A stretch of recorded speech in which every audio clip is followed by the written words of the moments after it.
Hello and welcome to a very windy Walking Movies. Myself, Nick. I'm going to try and make this work as best as possible, but it is very windy. It's also very dark, as you can see. I don't know why it's so dark, but it is. But the weather's supposed to get worse, so I thought, well, if I can at least record an intro now, that's something. But I'll be saving the review until I get back inside somewhere that's not like a wind tunnel. And this is mild compared to what it was a little bit ago. This has calmed down, but it is pretty windy.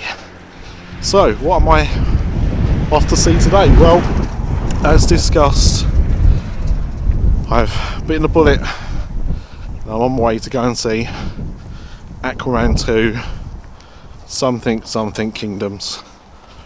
Can't remember what the byline is. Legend of the Seven Kingdoms? I don't know. It'll be on the YouTube video title when I create the image for that.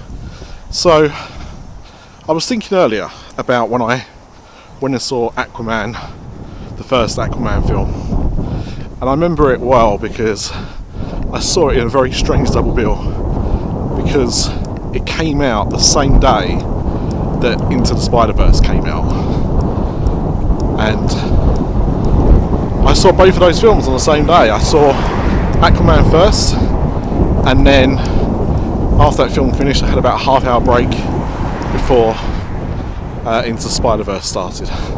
So that's what I did.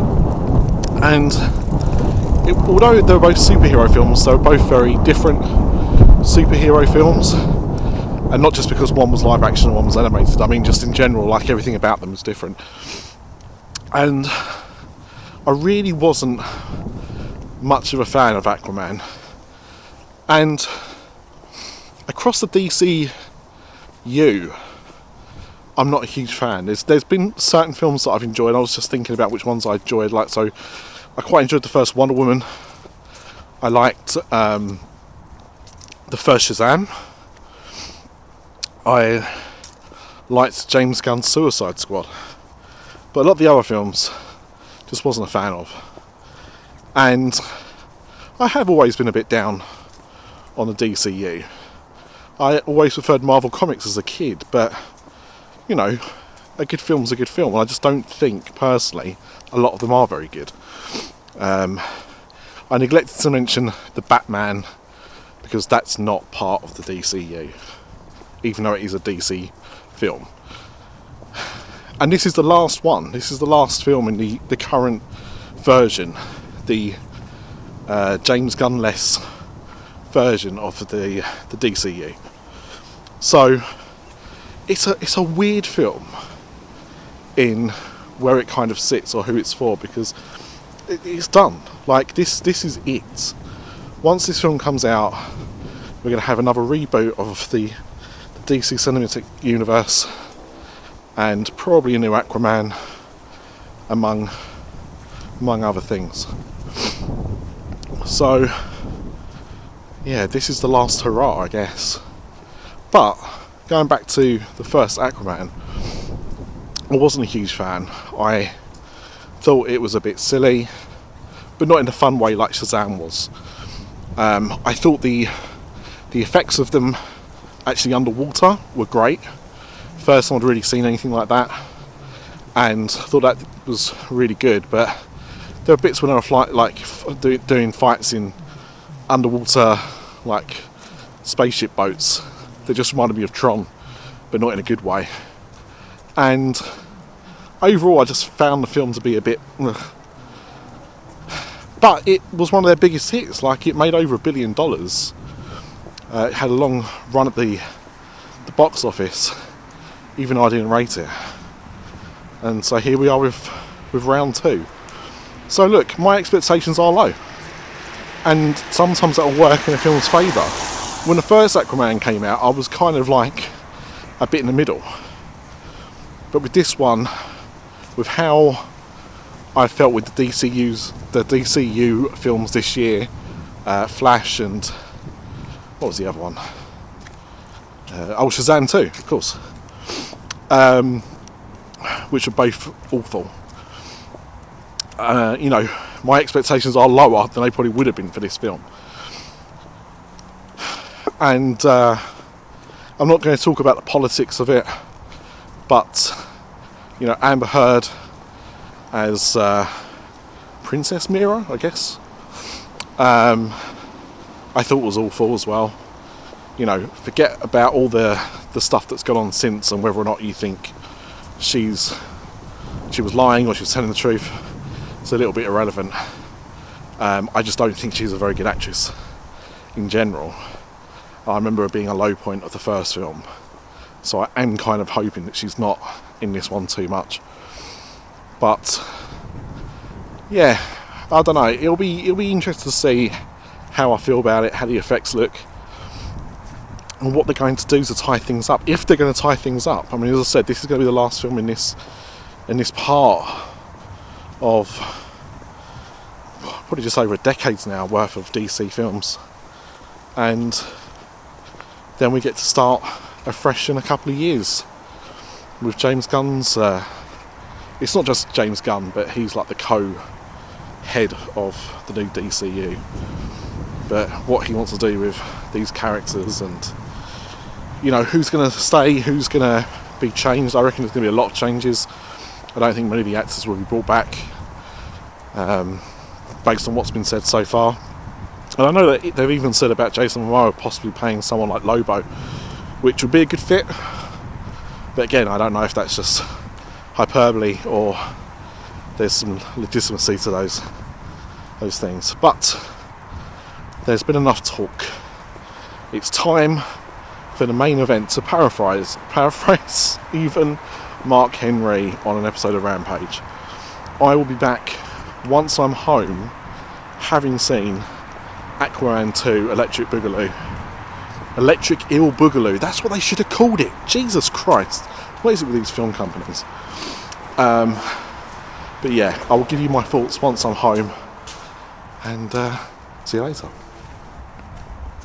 Okay, let's talk about Aquaman and the Lost Kingdom. It's been a few hours now since I've come back from seeing the film. Bit of time to digest what I saw, and I'm going to tell you what I think about the film. A lot of the cast from the first Aquaman are back in this one.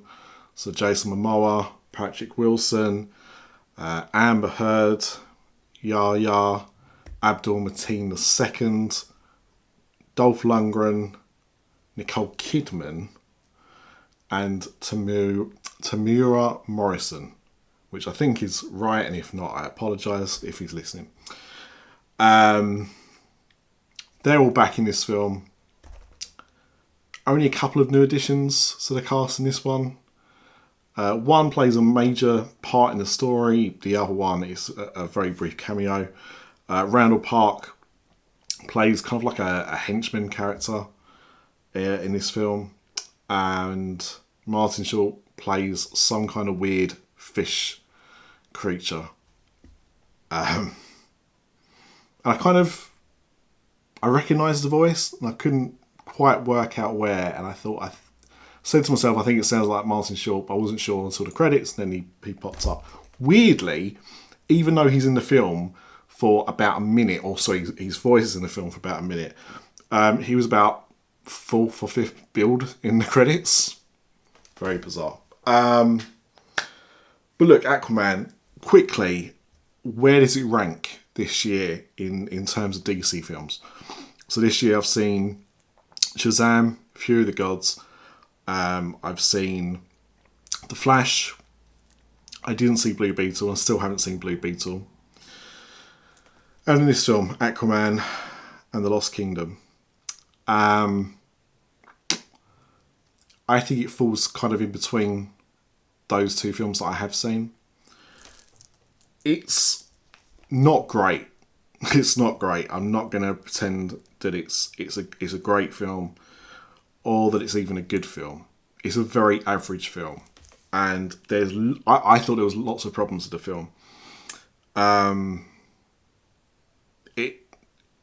The thing about the Flash, and I think I probably gave it a more favourable review after seeing it after I saw it a second time, and didn't enjoy it quite as much. The thing with the Flash was, although there was some like really ropey effects, something like that, there was a lot of like kind of nice little in jokes and stuff like that, which worked really well. And this film tries to be funny at times, and it doesn't really work. And this film tries to be dramatic at times, and it doesn't really work. It doesn't really seem to know where it wants to be. So there's the more humorous side of DC films. So your Shazams, the Suicide Squad, the Flash, and then you've got your kind of like more dramatic films. And this just doesn't seem to know what it wants to be. It's so weird. And the other thing about the film as well is things just happen with no explanation to it. So, and this is, I don't think anything I'm going to say is a spoiler, but if you're determined to go into this film without seeing anything, then maybe just skip ahead about a minute or so. There's a sequence in the trailer that you see where Arthur Curry, Aquaman, tries to rescue his brother from this prison that he's been held up in, and he's been a prisoner there for I can't remember if they tell you, but it's got to be like a couple of years or so. And he's very emancipated. He's got very long hair, big scraggly beard. It kind of reminded me a little bit of what they did to Chris Evans in Captain America: The First Avenger, where they made him look like really kind of like puny before he kind of takes the serum and gets all muscular. So Aquaman goes and finds him in prison and finds him in this condition. He gets to water, and as soon as he gets to water, all of a sudden, six-pack is back. Didn't realise that's all it took, but apparently that's all it was, just to be covered in a bit of water. Gave him his physique back, and then they escape. And the next time you see them, it doesn't say there's any times passed. They just escape into the sea. And the next thing, they're in this boat. All the boats are like spaceships. It's very weird. And I mentioned this when I saw the first Aquaman, how it kind of reminded me of Tron. In fact, I'm sure I said that on my way to the cinema today, about there were things in it that reminded me of Tron. And it was that. It was these weird boats that are kind of more like spaceships, but they're boats. And they're in this boat together, and they're wearing completely different clothes, and he was called Ocean Master, but I can't remember what his actual name is. But Aquaman's brother, all of a sudden, has no beard and has completely different hair. But the last time we saw them, like seconds before they reappear on screen again, he had long hair and a beard. And this film just feels like, quite often, things happen with no explanation. You're just expected to just go, oh, okay, we're on to the next bit now. It's so weird. It's cut so weirdly. As if it's like bits of a puzzle which they've just not... They've kind of fitted it into where it's not supposed to go. So they've like forced that piece of the puzzle into a space it doesn't belong. It's really weird. And once I started noticing it, I couldn't stop noticing it every time it happened. And it happened a lot, where things just kind of happened with no explanation, and you were just supposed to accept it happened. It was weird. The story of the film, it felt like it was a missing episode of Captain Planet. And if you're old enough, like me, to remember watching the cartoon Captain Planet, if you see this film, you will know what I mean. It's very heavily based on pollution. And look, I'm somebody who stopped eating meat and a lot of dairy because of what I perceive to be issues with the planet from the making of those products. So I am somebody who cares quite a lot about the environment. I do all my recycling. Far more recycling than anyone else that I know. I'm really hot on it. So I'm big on the environment, but this felt like some weird kind of propaganda. It was very weird. Very, very weird. So that's like the main crux of the story, is the Captain Planet episode. It just all fell off, and it wasn't funny. The action sequences weren't particularly good, and there weren't many of them. They were very spaced out. And here's another thing that I really hated about the film. If somebody told me George Lucas had directed this film, I could believe them, because of the amount of weird background characters that you saw. Now, obviously, I appreciate that, we're supposed to be in this underwater world, so you're going to see fantastical things. But you were seeing a lot of CGI characters doing funny stuff. Like, you could see two sea creatures, like half human, half fish creatures, having a romantic meal and kind of like doing the Lady and the Tramp kind of like feeding each other thing. And that gets ruined because there's a chase sequence going on around them they didn't know was going on. Stuff like that. There's also a bit where they go to a pirate part of the ocean where the pirates hang out. And as they travel in there, there's a band that's like the Cantina band from Return of the Jedi, with this singer who's, an exotic looking fish, whatever. That's the kind of thing you get. It was just really weird. I found it very, very strange. The fight sequence, the big fight at the end, like the boss battle, whatever, very typical of DC films. Like, very CG, lots of camera spinning round. I only watched this in 2D. If I was watching this in 3D, I think it would have made me ill during this part of the film, because the camera was just constantly spinning. You couldn't really see what was going on. Just a bit of a mess. A lot, I mentioned earlier, I'm not going to go into my thoughts on the casting of Amber Heard in this film. Obviously, she was in the first film. I didn't like her in the first film. There's been all the controversy about the court cases and stuff with her, and this. And, weirdly, Warner have made these very strange decisions recently about what they're doing with films and actors and the trouble that they're in. So they kept Amber Heard for this film. They kept Ezra Miller as the Flash, and also in the last Fantastic Beasts film, the one that Johnny Depp was fired from because of court cases as well.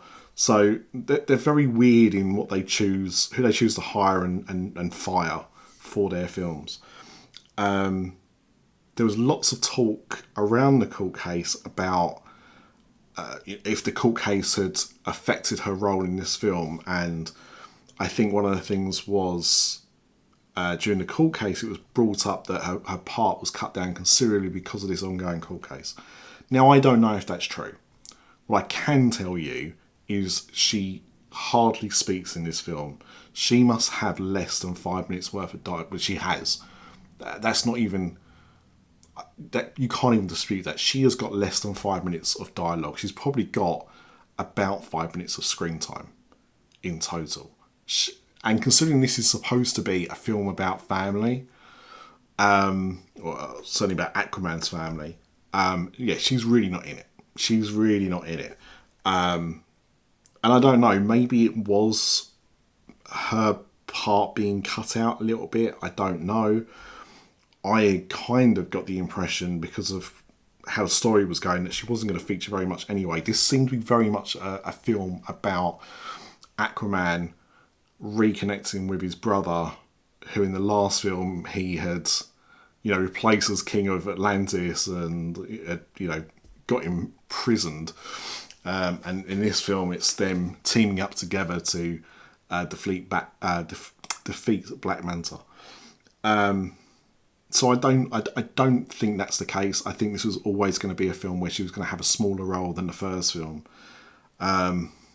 Again, during that first film, I just didn't think she fit very well in the film. I just didn't really believe in her character in the film. So to be honest, I didn't want to see more of the character anyway. But I also wouldn't have been surprised if her role was reduced in the second film, because it just didn't work for me. How other people feel obviously different, but so yeah, so that was the Amber Heard thing. Nicole Kidman in this film never looked like she wanted to be there at all. Now I don't know if that's because she had a good time making the first film, or if her bits were more reshooting. Rumours a lot of reshoots going on with this film. But she certainly didn't look like at any point she was enjoying herself. And the underwater sequences, which I'd said earlier, were so impressive in the first film. In this one, and I don't know, maybe I've remembered it differently or whatever, but in this, it looked far faker than it did in the first film. And I appreciate what I'm saying here, because I'm talking about people underwater talking and breathing as if that's what the norm is. So they've still got their hair kind of flying and stuff, but it looked more unrealistic. I think that's the point I'm trying to make, and I'm not exactly sure why it didn't work. But Nicole Kidman delivered her lines poorly. Like, she just didn't seem to want to be there. Dolph Lundgren was fine. He had some kind of good interaction with the two leads as well. He seemed more up for it, but Nicole Kidman certainly didn't. I did kind of feel like that.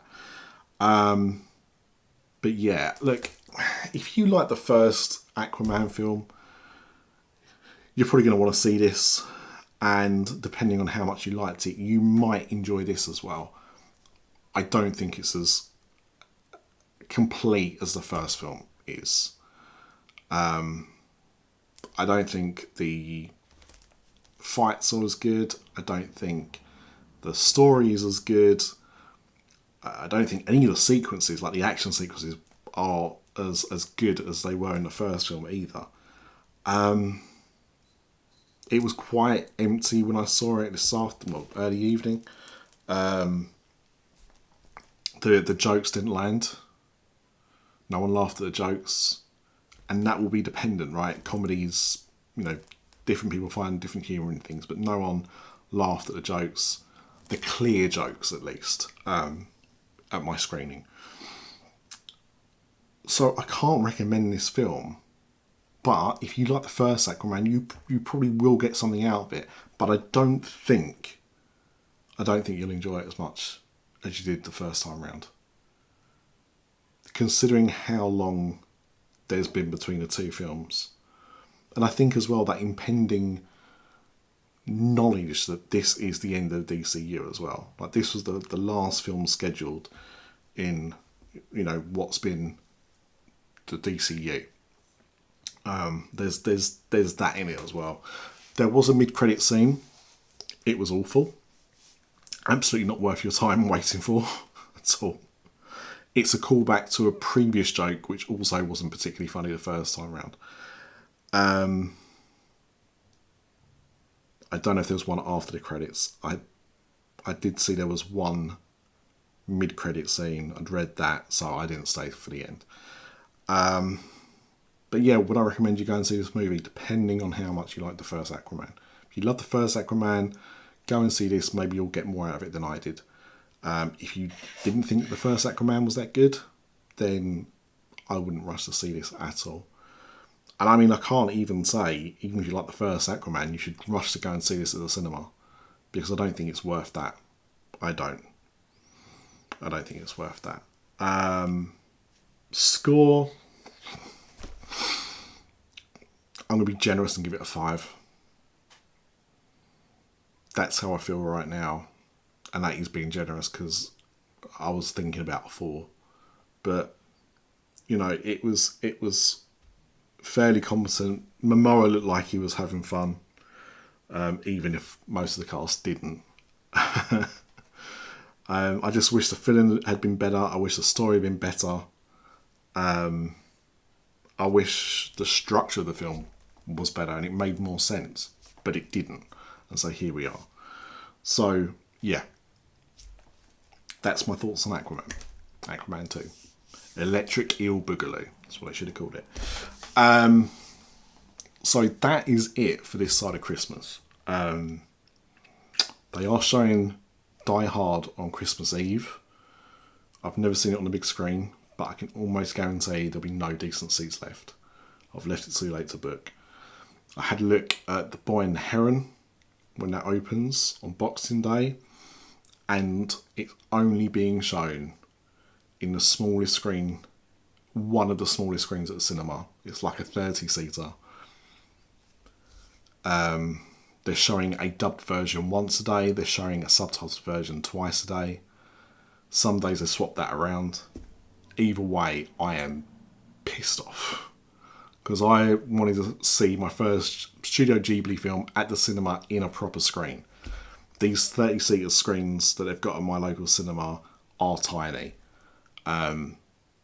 It's really not a great way to watch a film. And certainly not how to watch a film of that calibre. I'm tempted to see if I can find another cinema to watch it in, if I'm honest. Because that's not what I'm about. So yeah, so look, I don't know what the next film will be or when I will see it. I mean, I'm almost certain it'll be The Boy and the Heron, but I'm just not sure now when I'm going to see it. Hopefully as soon as possible, but I won't see anything else before then. So, to everyone who has watched any of my videos this year, thank you. It's been a very weird, hard year for me, emotionally hard.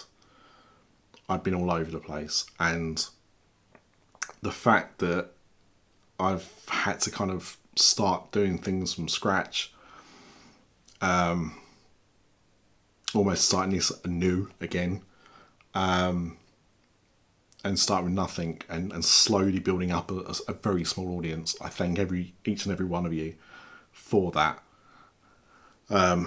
For giving me some of your time to spend a bit of time with me. So, to all of you watching that celebrate, I hope you have a lovely Christmas and a fantastic New Year. I will be recording during the Christmas taint, as it were. I will be recording my year in review, where I go through all the films that I've watched. There's a few films that I haven't watched yet that I'm determined to watch over Christmas, so that they can make the list as well. But yeah, see what I thought the best films of the year were, and what films you should avoid. You can probably guess some of those already, but still. So thank you very much, and I'll see you on the next video. Oh, and of course, as always, Flynn lives, as do Luna on Wednesday. You'll probably see them in another video.